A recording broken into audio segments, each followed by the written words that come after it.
Bonjour mesdames et messieurs, je suis tout à fait ravi de vous retrouver dans cette nouvelle édition dans votre émission semi-hebdomadaire Autour du monde, édition Afrique. Comme vous savez, pendant cette édition, on essaye de jeter un coup d'œil sur les grands événements qui ont les grands efforts, bien sûr, qui ont marqué la scène africaine durant les derniers jours. Très, très vite, nous avons commencé cette nouvelle tournée dans le monde africain, bien sûr, par le ministre des Affaires étrangères, Sameh Shoukry, qui a reçu la ministre kenyane des Affaires étrangères, Monica Juma, qui lui a remis un message de la part du président du Kenya, Uhuru Kenyatta, adresse au président Abdel Fattah al-Sisi. Ce message a porté sur les questions d'intérêt commun, la coordination entre les deux pays, lors d'une conférence de presse conjointe avec son homologue kenyan. Monica Juma, le ministre des Affaires étrangères, a affirmé que l'Égypte était toujours prête à parvenir à un point consensuel sur les négociations sur le barrage de la Renaissance. Donc, plus d'explications dans ce commentaire.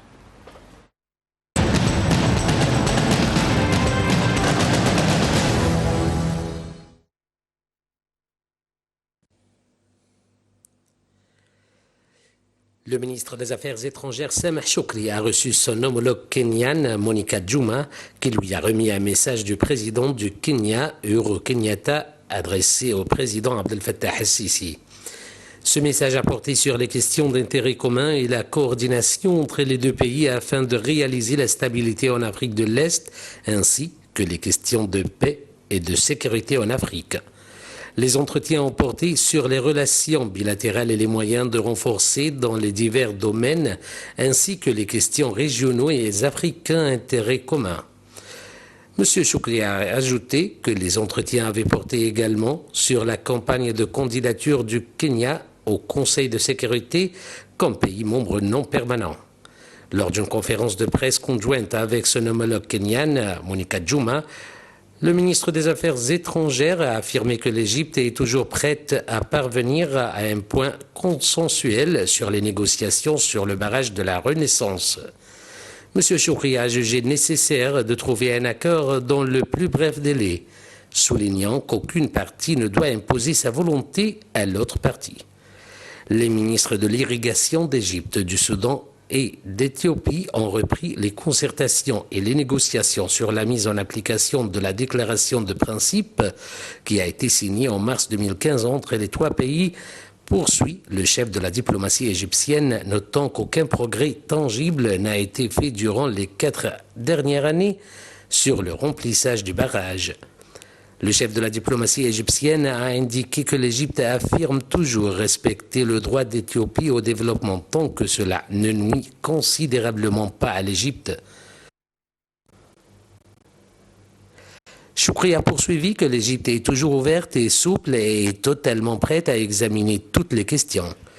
M. Shoukry a précisé que l'Égypte a présenté au Soudan et à l'Éthiopie un plan intégral basé sur les discussions précédentes et qui tient compte des intérêts des trois pays. Il a souhaité que la réunion des ministres de l'irrigation tenue aujourd'hui soit fructueuse et permette de fixer un calendrier de négociations qui aboutit à un document juridique contraignant qui définit et organise la relation entre l'Éthiopie, le Soudan et l'Égypte et qui protège les intérêts des peuples des trois pays.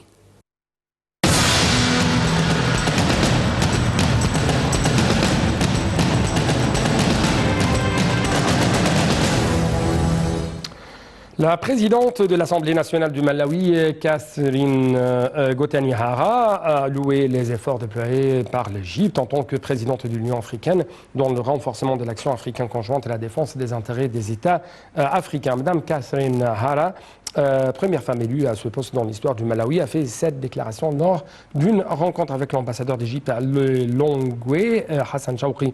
Les entretiens ont porté sur les relations historiques et aussi distinguées qui unissent les deux pays. La présidente du Parlement du Malawi a également exprimé sa joie pour le développement que connaissent les relations bilatérales, notamment au niveau parlementaire. Donc, chers téléspectateurs, une autre information tout à fait intéressante. Il s'agit du lancement du site officiel de la conférence intitulée Afrique 2019. En fait, le ministère de l'Investissement et de la Coopération internationale, Madame Sahar Nasr, a annoncé le lancement du site officiel de la prochaine conférence Afrique 2019 qui se tient sous le thème Investir en Afrique. La conférence se tient les 22 et 23 novembre prochains. La conférence est co-organisée par le ministère de la Coopération internationale des Affaires étrangères, de l'Industrie et du Commerce. La conférence reconnaîtra également la participation de plusieurs chefs d'État, du gouvernement, des ministres des différents pays africains, en plus de 2000 chefs d'entreprise d'affaires, représentants de compagnies. Le président Abdel Fattah al-Sisi a adressé sur le site officiel de la conférence un mot de bienvenue à tous les participants, à tous les partenaires du développement. La conférence cette année, qui se tient dans la nouvelle capitale administrative, est une occasion pour discuter des nouveaux horizons de coopération et d'investissement afin de tracer un meilleur avenir pour les populations africaines et de réaliser leurs priorités de développement dans le cadre de l'ambitieux agenda africain 2063. C'est ce qu'a souligné le président.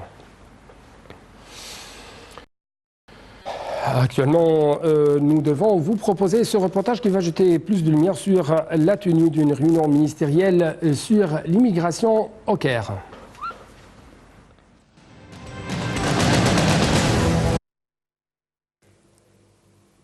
L'Égypte a accueilli les réunions du 5e Forum panafricain sur la migration de concert avec l'Union africaine sous le thème « Renforcer les données et recherches sur l'immigration pour la mise en place des politiques basées sur des preuves pour une gestion efficace de la migration en Afrique ».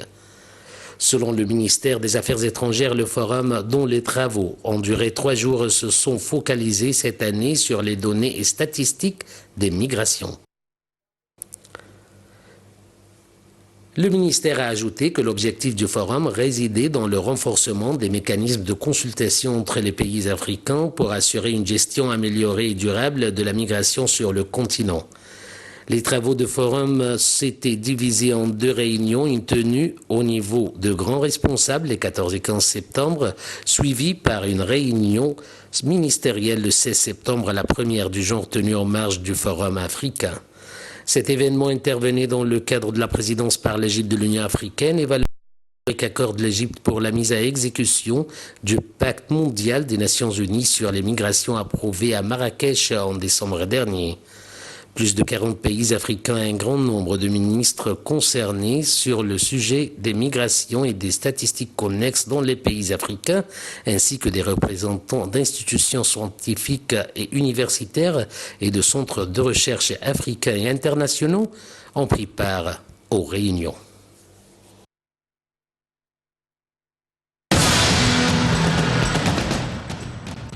Et donc, parvenons ainsi, chers téléspectateurs, à un autre thème à discuter aujourd'hui, durant les prochaines minutes. Il s'agit de la 30e édition de la conférence internationale du Conseil suprême des affaires islamiques, qui a lancé ses activités sous le patronage du président Abdel Fattah al-Sisi, bien sûr sous le slogan la jurisprudence de la construction des États, une vision jurisprudentielle moderne. Et cette conférence, bien sûr, a été tenue avec la participation d'environ 500 personnalités du monde entier, dont des ministres de Waqf, des muftis et des présidents du Conseil islamique venus de 57 pays, dont 20 pays africains. Toujours les explications avec Marwa Arafa chez Boussela.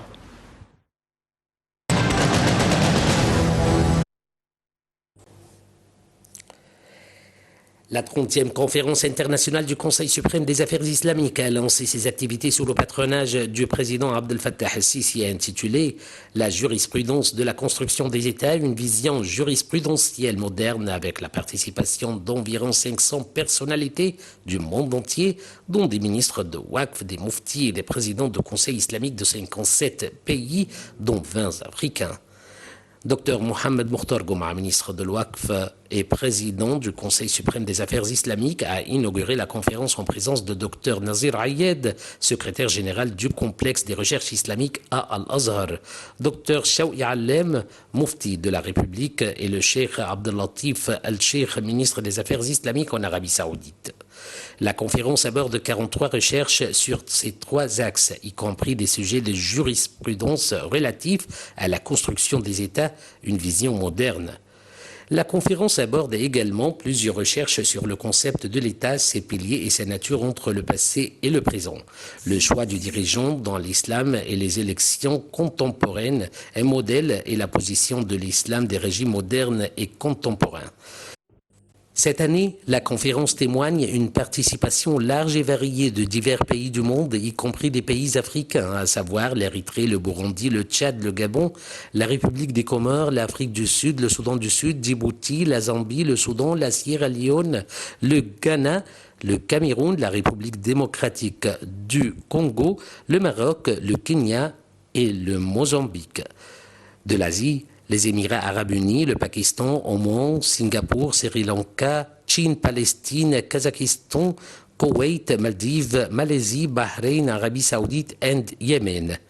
De l'Europe, Albanie, Allemagne, Bulgarie et Bosnie-Herzégovine, Pologne, Fédération de Russie, Suède, France, Croatie, Macédoine, Bosnie-Herzégovine, ainsi que l'Australie.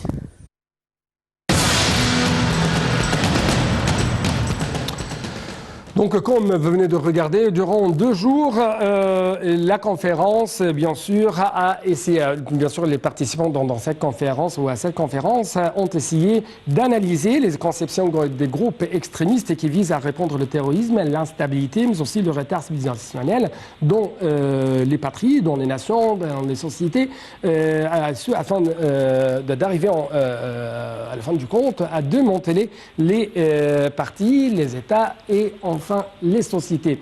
C'est pourquoi on trouve que les ulémas qui ont essayé de jeter plus de lumière sur ce qu'on appelle al-fiqh ou la jurisprudence de la coexistence islamique et son impact sur l'établissement de la construction des États, bien sûr, et son impact sur la stabilité des sociétés. C'est pourquoi permettez-moi de prendre des explications plus détaillée de la part de l'une des participantes à cette conférence, c'est Madame Dina El-Yenadi, qui est même une prédicatrice auprès du ministère de Waqf. Tout d'abord, nous devons prendre une petite pause. Après cela, on va continuer, bien sûr, notre discussion. Donc, poursuivons toujours notre discussion en ce qui concerne la conférence, la 30e édition de la conférence internationale du ministre de Waqf, qui a été tenue sous le slogan « La jurisprudence de la construction des États, une vision moderne ». Bien sûr, cette conférence s'inscrit dans le cadre des efforts déployés de la part de l'Égypte sur la scène africaine, sur la scène mondiale, afin de lutter contre le terrorisme, mais d'une manière intellectuelle. C'est pourquoi nous avons actuellement en ligne de l'Altiva internationale Madame Dina El-Ghidami, une prédicatrice auprès du ministère de Waqf. Bonjour Madame Dina. Bonjour, Monsieur Hani. Merci beaucoup pour nous avoir rejoint à travers les lignes de l'Altiva internationale. Et très très vite, et comment vous avez lu les grands buts de cette conférence? Bien sûr, au début, je voudrais vous remercier d'être partie de votre nouvelle et aussi de remercier le ministre, le professeur Dr Mokhtar Gouma, nous donner cette chance d'atteindre les conférences internationales.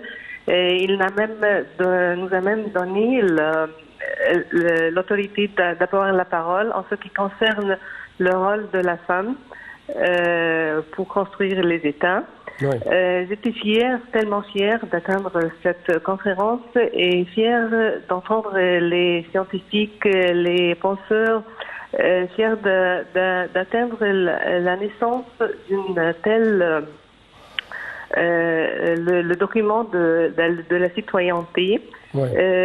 Il est construit de 9 points. Moi, je vois que ce sont les 9 points les plus essentiels et les plus importants pour se débarrasser du terrorisme. Oui. Car si on parle d'établir de la justice entre les citoyens, sans distinction en religion, ou en couleur ou en genre, si on parle de respect de la loi, tous les slogans des États, le rôle des citoyens vers l'État et vice-versa. Et si on parle aussi de donner à la femme tous ses droits, respecter les handicaps, les âgés, Et enfin, d'envoyer des ambassadeurs parmi les participants de cette conférence à tous les pays pour représenter cet document. Ça veut dire que c'est un point pour établir la paix et la justice, non pas seulement aux pays arabes et musulmans, mais aussi dans tout le monde. Ouais. Car l'égalité de la citoyenneté est l'un des facteurs les plus importants pour la stabilité des nations et de la société. Ouais. Et bien sûr, ces deux telles valeurs, ce sont l'essence de l'islam, l'essence de la religion, qui essaie toujours de construire les États. Tous les autres religions, toutes les religions disent ça. C'est la même chose. Oui. Ouais. Et bien sûr, pendant cette conférence, les ulémas ont essayé de jeter plus de lumière sur les manières de lutter contre l'idéologie, ce qu'on appelle le fiqh des groupes extrémistes et qui essaient de démanteler les États. Donc, comment vous avez vu de tels essais, de telles tentatives de la part des ulémas ? Est-ce que même cette déclaration, ce document sur la citoyenneté représente vraiment un point tournant dans le fiqh islamique? Bien sûr, c'est la base du fiqh de l'islam, avoir la paix, comment dire aussi, la justice, tous ces traits sont les principes de l'islam. Ouais. Yes. Bien sûr que, ouais. Bien sûr que la sécurité la sécurité des nations sont des bases. Les nations qui ont des guerres religieuses souffrent de la corruption, de la destruction de l'agriculture et de l'industrie, ce qu'on veut pas ça. Ouais.